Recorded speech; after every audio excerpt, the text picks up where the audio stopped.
السلام عليكم ورحمة الله تعالى وبركاته. مشكور أخي، شكرا لكم. بالنسبة للاستعدادات فهي كالعادة ديالنا، الاستعدادات كتمر في أجواء طيبة كتير ولله الحمد، فيها كثير من الالتزام، فيها كثير من المسؤولية، وفيها واحد الرغبة كبيرة من أجل تحقيق الفوز، ولا شيء غير الفوز إن شاء الله الرحمن الرحيم. كنعرفوا بأنه مقابلة كتخول لك المرور النهائي، هنا كتكمل الأهمية ديال المقابلة. كاين تركيز كذلك كبير وكبير بزاف من أجل الظفر بهذه المقابلة إن شاء الله الرحمن الرحيم، ونديروا جميع المجهودات ديالنا كالعادة ديالنا وأكثر من أجل إن شاء الله الرحمن الرحيم نكونوا في النهائي إن شاء الله. شكرا. رشيد غنيمي، نرحب فيك مرة ثانية. تفصلكم خطوتين على الحلم، كلمنا عن استعداداتكم كلاعبين لهالمرحلة.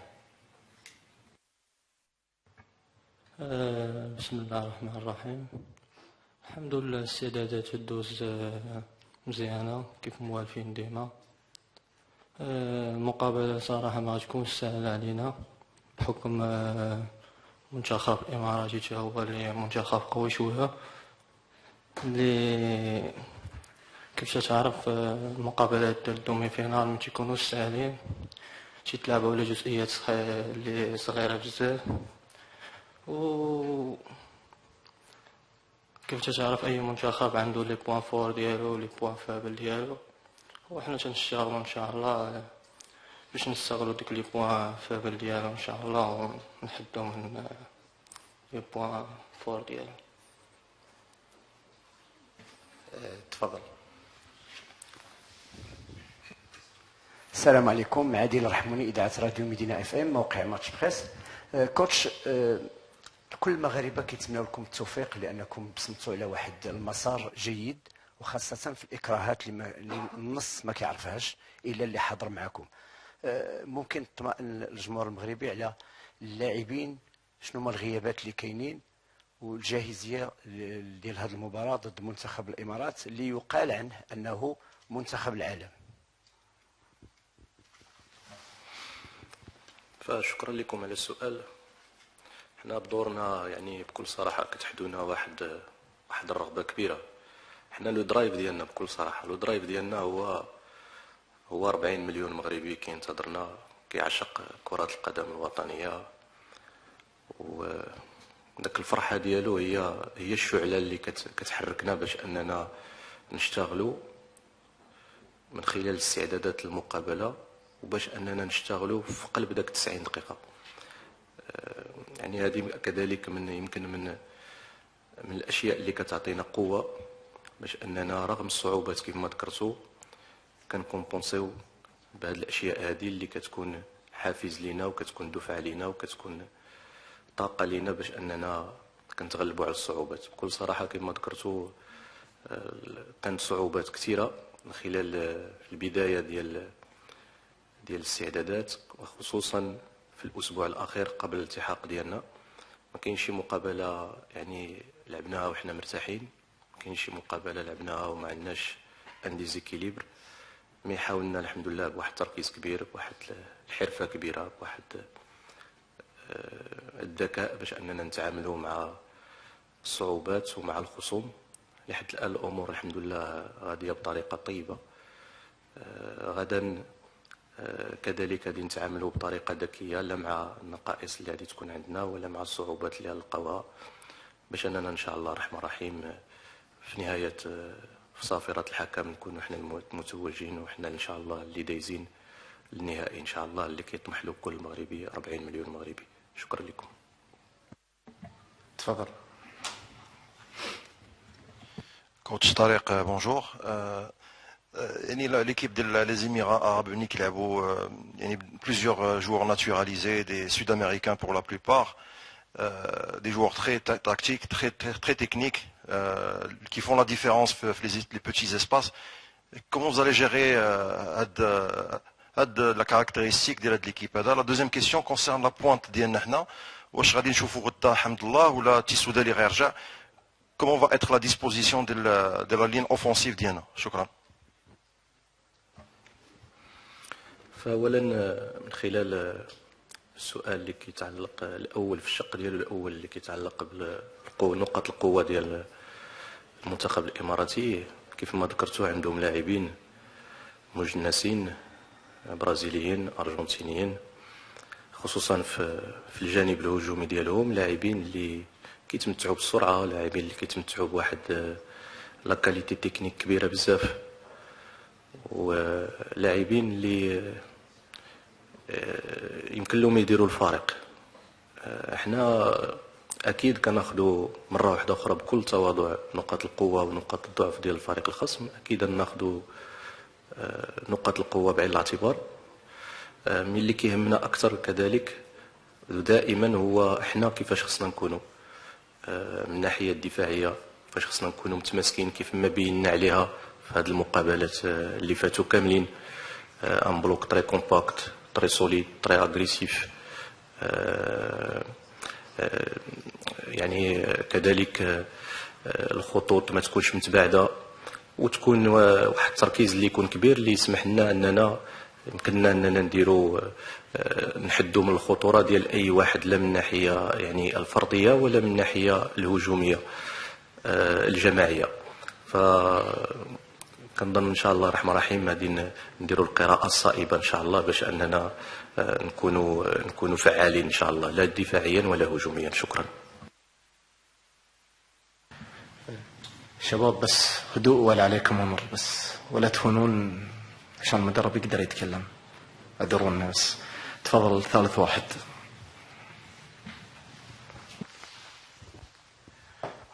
راشد النجار، دبي رياضية. كابتن طارق، ما مدى جاهزية طارق تسودالي لمباراة الغد؟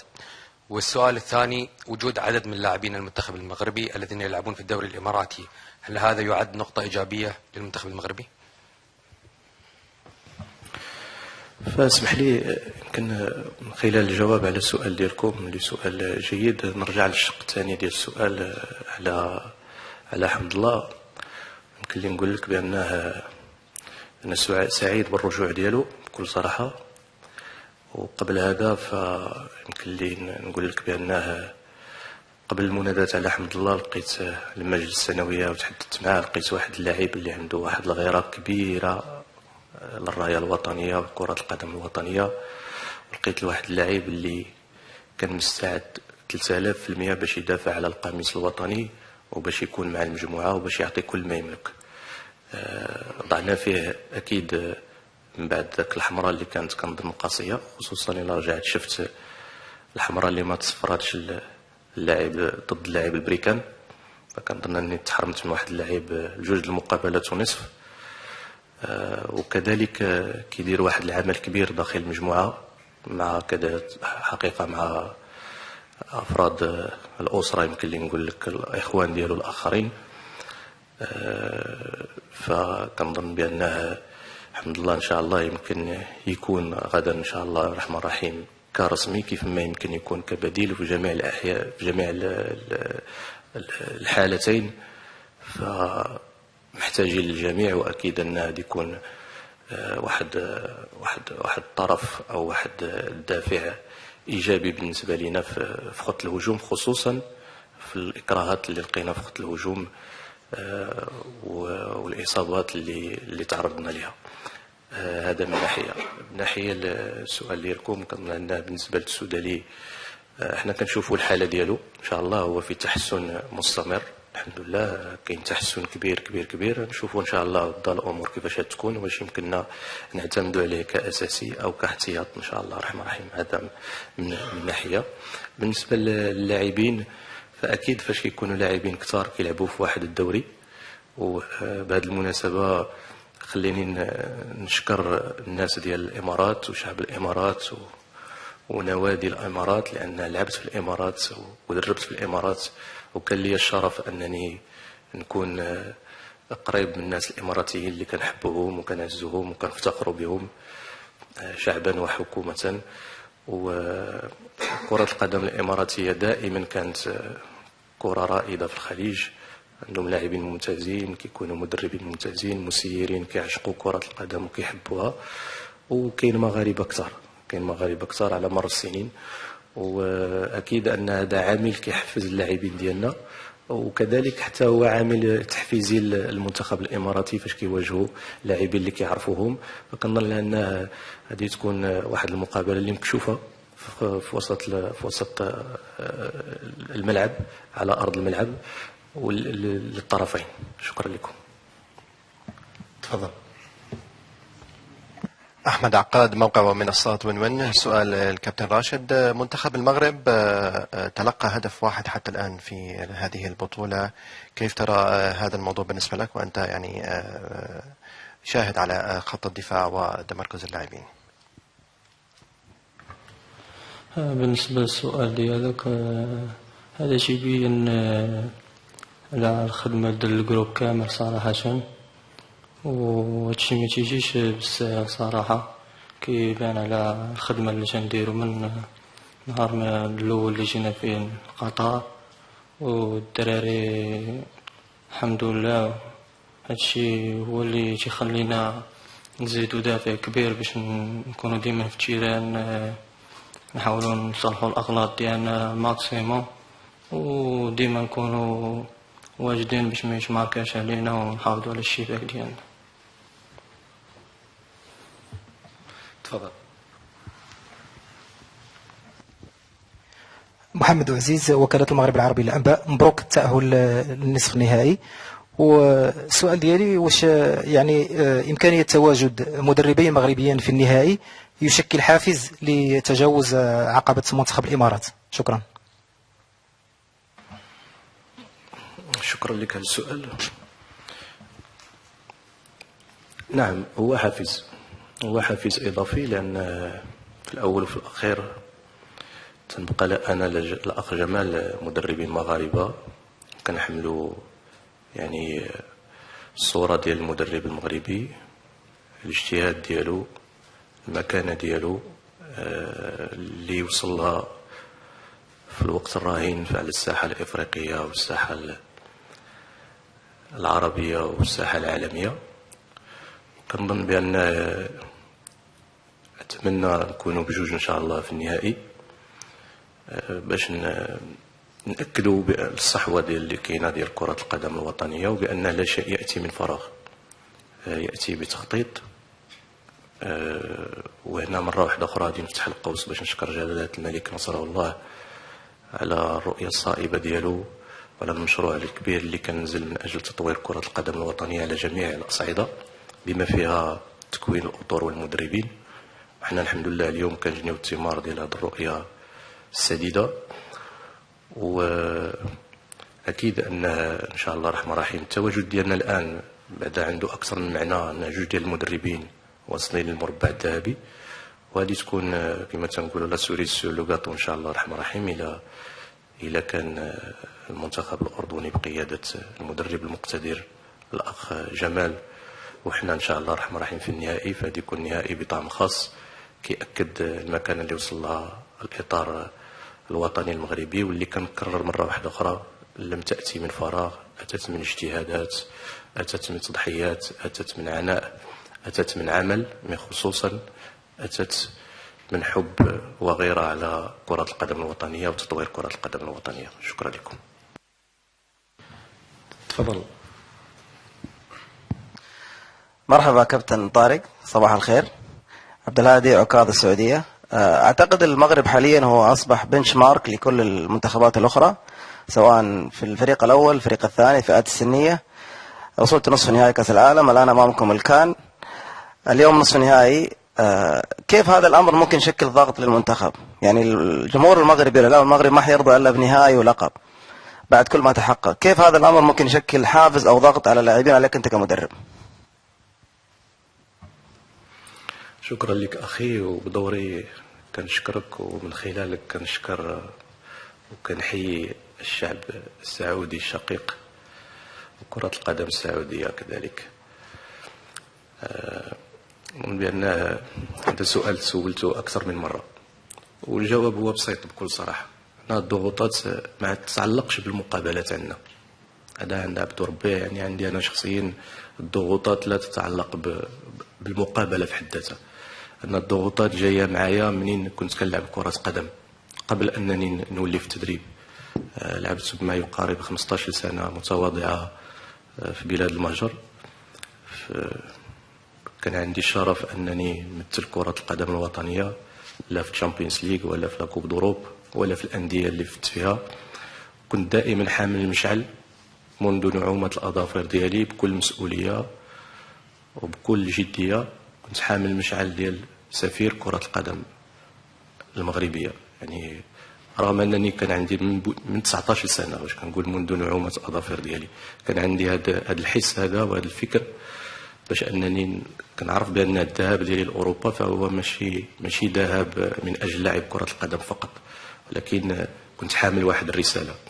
وهذه الرساله هذه كانت كتمثل في انني نمثل كره القدم الوطنيه احسن تمثيل داخل الملعب، وهنا كنسطر عليها كذلك خارج الملعب. الانسان المغربي، الاخلاق ديال الانسان المغربي، المبادئ ديال الانسان المغربي، الصوره ديال الانسان المغربي، وكذلك اللاعب المغربي على ارض الملعب. فهذه مشات معايا الى يومنا هذا.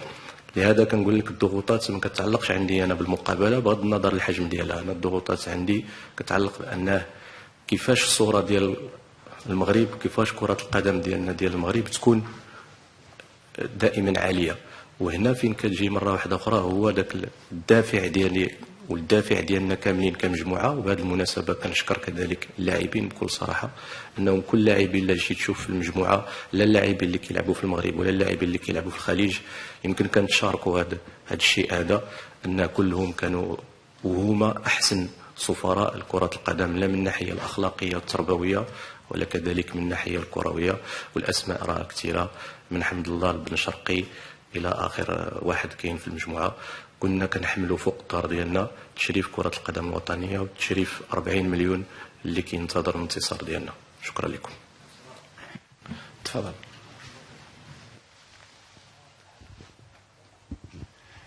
طارق، تحياتي. كريم طرهوني، قناه ابو ظبي الرياضيه. حبيت نسالك على نقطه، كون المنتخب المغربي شاهدناه في بعض المباريات في كاس العرب مع السعوديه، حتى في الدور الماضي دور ربع نهائي مع المنتخب الفلسطيني. في بداية المباراة قبل اللعب كانت هنالك بعض الهجمات الخطيرة اللي تقبلها من دفاع المنتخب المغربي، ثم بعدين يرجع في المباراة تحسبا مباراة نصف نهائي مع منتخب الإمارات. أنت تعرف جيدا كرة الإمارات فيها عدة لاعبين مميزين أمثال كايو وأمثال خيمانيز، وخاصة على الرواقين روبن ميلوني. رأيك في هذه النقطة، وهل قرأت حساب لهذه النقطة؟ شوف، كرة القدم يعني بكل صراحة كتجي تشوف أفضل لاعب يمكن نقولوا في العالم، لا درتي حسابيا مسائل حسابية تلقاه في 90 دقيقة شحال من مرة كيقبض الكرة كتكون عنده في الرجل ديالو، فتلقاه أقل من 3 دقائق. يعني أنا كنحدثك على أفضل لاعبة في العالم، اللي نهضروا على ميسي، نهضروا على كريستيانو، نهضروا على رونالدينيو، نهضروا على لاعبين باش تلقى في داك 90 دقيقة كاين 3 دقائق يمكن كأقدر تقدير اللي كيكون عنده الكرة. يعني 87 دقيقة شنو كدير فيها؟ هو اللي يمكن كيدير الفارق على أرض الملعب. يمكن فاش كنتفرجوا من خلال الشاشة بما فيهم أنا فاش كنتفرج من خلال الشاشة كيبان لنا فقط التوقيت فاش كيكون الفريق عنده الكرة أو اللاعب عنده الكرة، ولكن كننساو بأن راه هذيك لو مومون اللي عنده الكره راه فقط واحد 3 دقائق، مي 87 دقيقه او اكثر، فكنظن هي اللي كتعمل الفارق. اكيد كذلك ما خصناش في داك 3 دقائق، لان جمعنا 3 دقائق مع 3 دقائق لكل واحد راه كتعطي واحد النسبه كبيره في الدقائق من خلال المقابله، ولكن ما خصناش كذلك نستثنيو الاهميه ديال حمل الكره، الكره تكون بين القدمين، ولكن كذلك نعطيو قيمه ل 87 دقيقه الاخرى.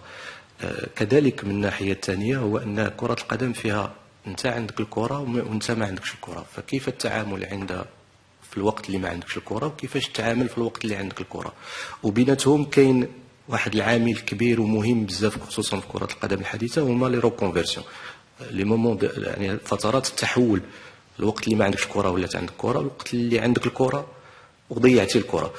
كنظن لا شي تشوفها تلقاو هادو عوامل مؤثرين كثار في كرة القدم، إضافة لواحد العامل ثالث اللي هو مهم كذلك، فهو العامل اللي كيتعلق بلي مومون فور ولي مومون فابل. كاين فترات قوية عند أي منتخب، وكيمر بفترات خلال 90 دقيقة اللي كتكون أقل. فهنا الأهمية ديال كيفاش تستمر ذاك الفترات اللي كيكونوا لي مومون فور باش أنك تسجل، وكيفاش أنك تقدر أنك تحمل العبء ديال داك الخطوره ديال لو مومون ديال الفترات الفارغه اللي كيمر منها اي منتخب. غير كل ما كانت اقل كل ما افضل باش انك ما يتسجلش عليك. كنظن المنتخب هادشي اللي خصنا نقوموا به، هادشي اللي راحنا كنقوموا به من خلال اول مقابله، هادشي اللي قمنا به في الشان باش عطانا لا كوب الحمد لله ديال الشان، هادشي اللي قمنا به في الاولمبياد باش عطانا برونزيه وتتويج في الاولمبياد، وهادشي اللي نقوموا به غدا كذلك. نعرفوا بان كيف ما ذكرتوا منتخب قوي كيمتلك لاعبين مجربين ولاعبين يعني عندهم مؤهلات كبيره من الناحيه التقنيه والهجوميه، لكن مره واحده اخرى علينا حنا مره واحده اخرى بكل تواضع تناخذوا الخصم بعين الاعتبار، ولكن اللي كيهمنا هو الفريق ديالنا. كنظن ان الاستماته اللي بانوا عليها اللاعبين ديالنا في المنظومه الدفاعيه، مي حتى لاعب في الدفاع كاين واحد التركيز عالي، وكاين واحد الجديه كبيره، وكاين واحد التعامل من الناحيه التكتيكيه والتقنيه وحتى من الناحيه الدفاعيه بطريقه جيده، اللي خلاتنا اننا لحد الان ما نسمحوش للخصوم باش انهم يديروا علينا بزاف ديال باش يديروا علينا خطوره او انهم يوصلوا للمرمى ديالنا. وكذلك حتى الاستقبال الحمد لله استقبلنا هدف واحد، كنتمنى من الله واكيد ان غادي نكونوا غدا كذلك عند حسن الظن ان شاء الله. تفضل. نبي سؤال حق اللاعب. سؤال اللاعب وسؤال المدرب بطبيعه الحال. امين المجدوي، جريده المنتخب المغربيه. كوتش طارق، شكرا لكل ما فعلته الان في نهائي كاس العرب مع اللاعبين. بكل تاكيد تعرف باننا كصحفيين واعلاميين مغاربه نريد دائما نقل نبض الشارع الكروي المغربي. في المغرب هناك اشاده كبيره باللاعب منير شويعر الذي اقحمته في المباراه الاخيره. يقولون بان منير شويعر لم ياخذ كامل فرصته مع طارق السكتيوي، ما تعليقك على هذا الامر؟ وكيف تعمل على تحفيز لاعبي المنتخب المغربي الرديف الذين لم يتواجدوا في اللائحه النهائيه لكاس افريقيا التي اعلنها المدرب وليد الركراكي مؤخرا؟ اما بخصوص سؤال للحارس المميز الخلوق رشيد غانمي، انت لعبت مع المنتخب الاولمبي، المنتخب المحلي، المنتخب الرديف، تملك تجربه الان تحضر كحارس ثالث خلف المهدي بن عبيد وصلاح الدين شهاب. كيف تنقل هذه التجربه هذه للحارس المهدي بن عبيد الذي يحضر كاساسي للدفاع عن عرين اسود الاطلس بكل استماته وقوه؟ شكرا جزيلا. شكرا لك على السؤال. رغم انني يعني في كثير من الاحيان كنحبذ انه يكون الكلام ماشي على لاعب يعني فردي، لكن يكون على المجموعه ككل، لكن في بعض الاحيان نكونوا مرغمين باش نخلي يعني نجاوبوا الجواب اللي خصو يتجاب. بالنسبه للاعب شويعر، هو على غرار الاخوان ديالو، حنا كنقولها وتنكررها مره واحده اخرى، في المنتخب ما كاينش، وكنتمنى من الله يتفهم هذا لو ديسكور هذا ديالي، ماشي فقط المنتخب اللي عندنا الان او المنتخب اللي كان عندنا في الشان، وين لجميع المنتخبات من المنتخب الالف حتى المنتخبات السنيه. يمكن في المنتخبات السنيه هذه المشاكل هذه كتكون اقل او غير موجوده في بعض الاحيان. هنا المغرب، هذا المغرب نتمنى من الله باش تفهم، هذا سي ليكيب ناسيونال، سي الرايه. احنا ماشي هذا كيمثل واحد النادي والاخر كيمثل واحد النادي، وهذا سميتو اكس والاخر سميتو ايكغيك، لا. اون فوا هذا اللاعب دخل سي المغرب، يعني المنتخب الوطني، والكل كيولي واحد، حنا جسم واحد، حنا روح وحده. كذلك بالنسبه للاعبين اللي كيتم يعني البدء بهم او تتمه العمل او ما كيتمكنوش من الدخول، فاكيد فاش كيكون شي مدرب كيعمل واحد التوليفه ديالو كيديرها بناء على معطيات كثيره.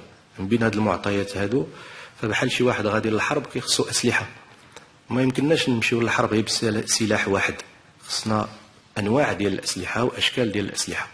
نفس الشكل بالنسبه لنا، يعني شواعر ماشي هو زحزوح، زحزوح ماشي هو مهري، مهري ماشي هو بركاوي، بركاوي ماشي هو اكس ايكغيك. في كل بوست، يا اما في رقم 10 طنان ماشي هو بوغرين، بوغرين ماشي هو الكرتي. حتى في وسط الميدان مهديوي ماشي هو حريمات، حريمات ماشي هو باشمي، محتاجين ليهم كاملين. اذا شكون اللي كيدير الفرق؟ حنا المهم عندنا شنو هو اننا يكونوا عندنا اسلحه اللي على غرار الفريق الخصم، على غرار مجريات المقابله، على غرار السيناريو ديال المقابله. الا كنا منتصرين ماشي هي الا كنا منهزمين، والا كنا متعادلين وباغيين نرجعوا حنا اللي نربحوا، ماشي هي حنا متعادلين وباغيين حنا نبقاو متعادلين. الا كنا حنا رابحين بجوج وباغيين نبقاو رابحين بجوج ونحاولوا بطريقه او بصيغه اخرى نضيفوا الثالث ولكن نحافظوا على رابحين بجوج، كتولي كتحتاج اللاعبين بواحد الشكل واحد اخر. اذا ما يمكنش هاد نقبطوا ونقولوا هذا اللاعب هذا هو اللي غادي نلعبوا به ونلعبوا به دائما بنفس الطريقه، او هذا اللاعب هذا هو اللي خصنا ندخلوه وندخلوه دائما بنفس الطريقه. شوف كاين واحد النقطه كذلك مهمه، في بعض الاحيان يبان لك لاعب جيد، يبان لك لاعب جيد، لكن راه لو سيناريو مثلا مشى بان هذاك اللاعب في ذاك لو سيناريو ديال المقابله لعب في لي بوين فور ديالو، يمكن ندخلوه في نفس المقابله في سيناريو مغاير هيبان لك سيء. علاش؟ لانه ولا يبان لك 50-50. لماذا؟ لان ذاك لو سيناريو كيحتم انه يلعب في لي بوين فيبل 50% ويلعب في لي بوين فور ديالو 50%، اذا يبان لك لاعب متوسط. فاش غادي تدخل في واحد لو سيناريو اللي فيه غير لي بوين فور ديالو، اذا كيلعب غير في لي بوين فور ديالو في داك 30 دقيقه ولا نص ساعه ولا 45 دقيقه ولا المقابله كلها، يبان لك جيد. علاش؟ حيت كيلعب غير في لي بوين فور ديالو. ويمكن في سيناريو واحد اخر اللي كتلتزم به، كتستلزم انه لو سيناريو كيديه يلعب في لي بوين فيبل ديالو يبان لك سيء. اذا هادو هما اشياء اللي حنا كناخذوها بعين الاعتبار، واشياء اللي خديناها كذلك بواحد التجربه متواضعه على هذه السنين، ودابا غاديين فيها كذلك في التدريب. فكنتمنى من الله باش اننا نكونوا دائما كنحسنوا الاختيارات. حنا مره واحده اخرى ما عندناش هذا لاعب جاي من واحد النادي وهذا لاعب من نادي اخر، كذلك ما عندناش الفرق بين اللاعبين. دائما كنأكد، وانتم راكم عارفين هذه القضيه، حتى في النوادي اللي دزت منهم اللاعبين كلهم مهمين ومحتاجين للجميع. اي واحد كيمثل المنتخب الوطني عيطنا له في اللائحه فهو مهم، كل واحد والاختصاصات ديالو. الاهم ويكونوا عندنا اسلحه اللي نكونوا ندفعوا بها بذكاء على حسب لو سيناريو اللي يدينا النتائج الطيبه. والحمد لله النتائج راه كتاكد بان لا الاختيارات ولا التعامل القبلي او لا خلال المقابله فهو الحمد لله في صالحنا. نتمنى من الله باش ربي يوفقنا مره واحده اخرى، باش نكونوا مره واحده اخرى عند حسن ظنكم وعند حسن ظن 40 مليون مغربي. شكرا. خاطر السؤال ديالك